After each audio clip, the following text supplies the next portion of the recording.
జై శ్రీరామకృష్ణ. శ్రీరామకృష్ణ కథామృతము. కాశీపూరులో నరేంద్రుడు రాకాలు మున్నవారితో భక్తుల కొరకే శ్రీరామకృష్ణుల జన్మ. నేడు కీర్తిశకము 1886 మార్చి 14వ తేదీ ఆదివారము. శ్రీరామకృష్ణులు కాశీపూర్ ఉద్యానవాటిక గృహం నందు మేడపై గదిలో కూర్చొని ఉండిరి. నరేంద్రుడు రాకాలు పాదములు నొత్తుచుండిరి. మణి కూడా ప్రక్కనే ఉండెను. మణిని కూడా కాళ్ళు పట్టుమని సంజ్ఞ చేసిరి. మణి కూడా అట్లే చేయసాగాను. పోయిన ఆదివారము శ్రీరామకృష్ణుల పుట్టిన దినము. వారికి అనారోగ్యముగా నున్నందున భక్తులెల్లరూ విషాద సాగరంలో మునిగి ఉండిరి. ఏదో పూజ చేసి సామాన్యముగా పండుగ జరిపిరి. క్రిందటి సంవత్సరము దక్షిణేశ్వర కాళికాలయంలో వైభవముతో పండుగ జరిపిరి. భక్తులు రాత్రింబవళ్ళు వంతుల ప్రకారము శ్రీరామకృష్ణులను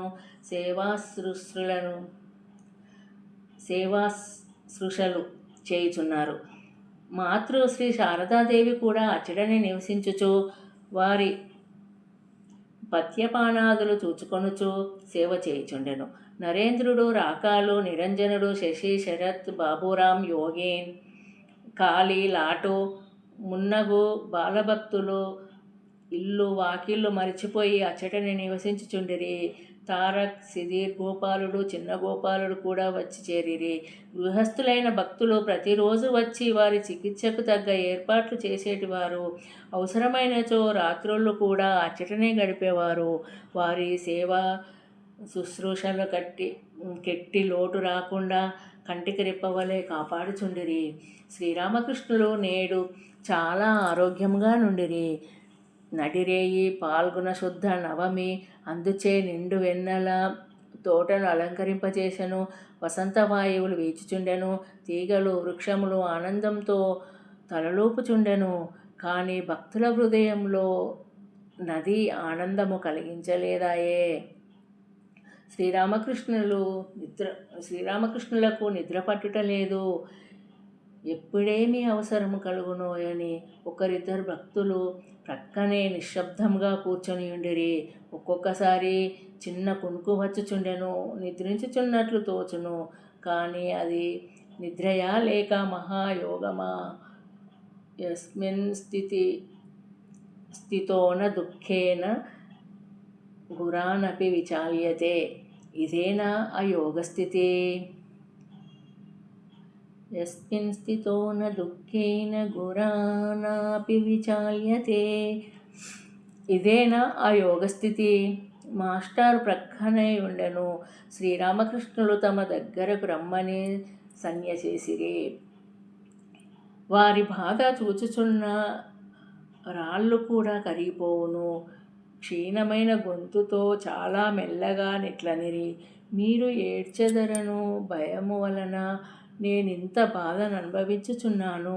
ఈ కష్టము మేము చూడలేము. ప్రాణము పోయినా మేలు అని మీరందరూ అన్నచో మీ దేహమును విడిచి వెళ్ళిపోచును. ప్రాణము పోయినా మేలు అని మీరందరూ అన్నచో ఈ దేహమును విడిచి వెళ్ళిపోదును. జై శ్రీరామకృష్ణ. మా మామయ్య గారు కూడా అదే అన్నారు. మీరందరూ ఇంత కష్టాన్ని చూస్తురు. మీరు రామకృష్ణుల వారికి మొక్కుతురు నేను బ్రతకాలని. మీరు ఆ మొక్కకుంటే నేను ఎప్పుడో శరీరాన్ని వదిలిపెట్టేవాడిని. ఈ కష్టం ఉండకపోవు అని. జై శ్రీరామకృష్ణ. ఈ మాటలకు భక్తుల గుండెలో తల్లడిల్లినవి. శ్రీరామకృష్ణులే భక్తుల తండ్రి మరియు రక్షకులు. అందరూ మౌనముగా నుండిరి. ఇదేనా భక్తుల కొరకైనా ఇన్ని శరీర యాతనలు అనుభవించుట అని కొందరు తలంచిరి. నడిరేయి శ్రీరామకృష్ణుల స్థితి మరీ ప్రమాదకరమగుచుండెను. బాధ ఎక్కువగుచుండెను. ఏమి చేయుటకు ఉపాయము తోచటలేదు. ఒక భక్తుడు కలకత్తాకు పోయెను. ఆ రాత్రి గిరీశుడు డాక్టర్ ఉపేంద్రుని ఆయుర్వేద పండితుడగు శ్రీ నవగోపాలుని వెంటబెట్టుకుని వచ్చెను.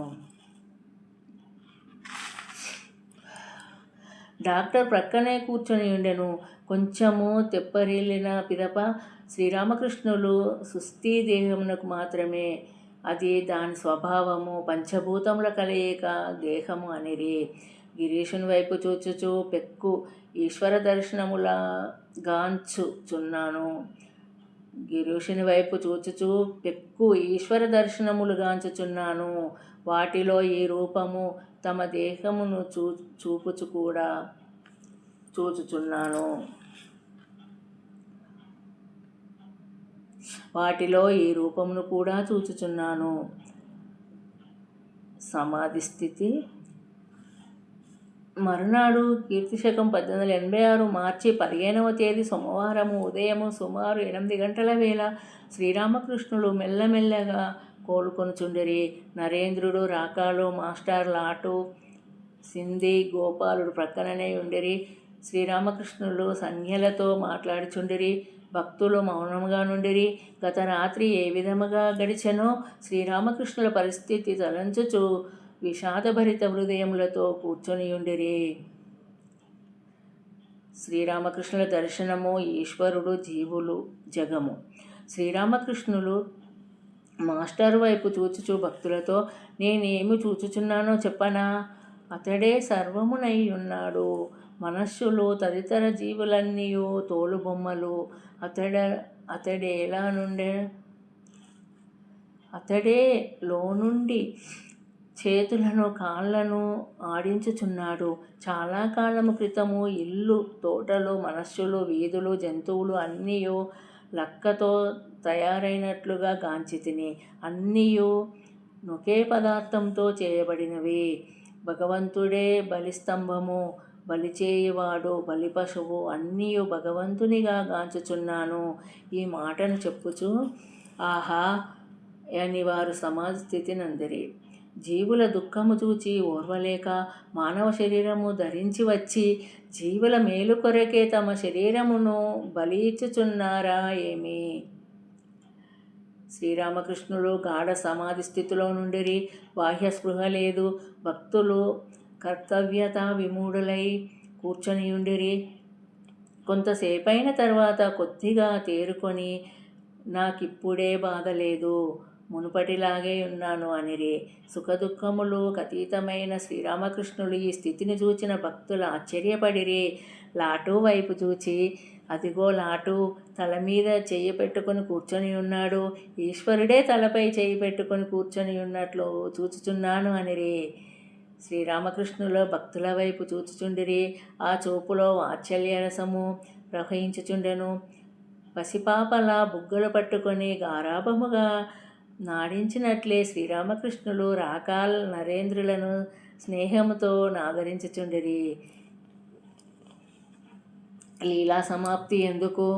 కొంతసేపైన పిదప మాస్టారుతో, ఈ శరీరము ఇంకా కొద్ది రోజుల నుండి ఉన్నచో లోకులకు చైతన్యము కలిగి ఉండేటిది అని పలికి ఊరకుండిరి. మరలా కాని ఈ దేహము నిలవదు అనిరి. శ్రీరామకృష్ణులు ఇంకేమి పలికదరోయని భక్తులు ఎందరో చూచుచుండిరి.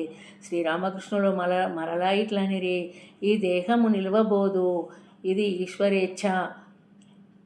నా అమాయకత్వము చూచి లోకులు నన్ను మోసగించవచ్చు.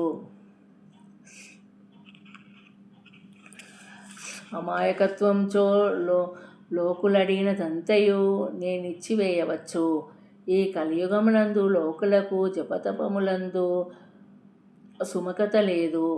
రాకాల్ ప్రేమతో, మీ దేహము ఇంక కొంతకాలము నిలవవలెనని చెప్పండి. శ్రీరామకృష్ణులు, అది ఈశ్వరేచ్ఛ. నరేంద్రుడు, మీ ఇచ్ఛ ఈశ్వరేచ్ఛ ఒకటే గదా? శ్రీరామకృష్ణులు ఉరకుండిరి. ఏదో యోచించుచుండిరి. శ్రీరామకృష్ణులు రాకాల్, నరేంద్రాది భక్తులతో, నేను చెప్పినా కూడా ఏమి ప్రయోజనం లేదు. నేను ఈశ్వరుడు ఒకటే అని ఇప్పుడు ప్రత్యక్షముగా తెలియచున్నది. రాధ తను ఆడబిడ్డను భయము చేత శ్రీకృష్ణుని తన హృదయమందే నివసింపమని ప్రార్థించెను. అటుపై ఎంత ఏడ్చి మొరపెట్టినను బయటకు వచ్చి దర్శనమియ్యలేదు. రాకాల్ భక్తులతో మెల్లగా, ఓ గౌరాంగుని అవతారం గూర్చి చెప్పుచున్నాను. అతి గోప్యమగు విషయము శ్రీరామకృష్ణుల భక్త బృందము. జై శ్రీరామకృష్ణ.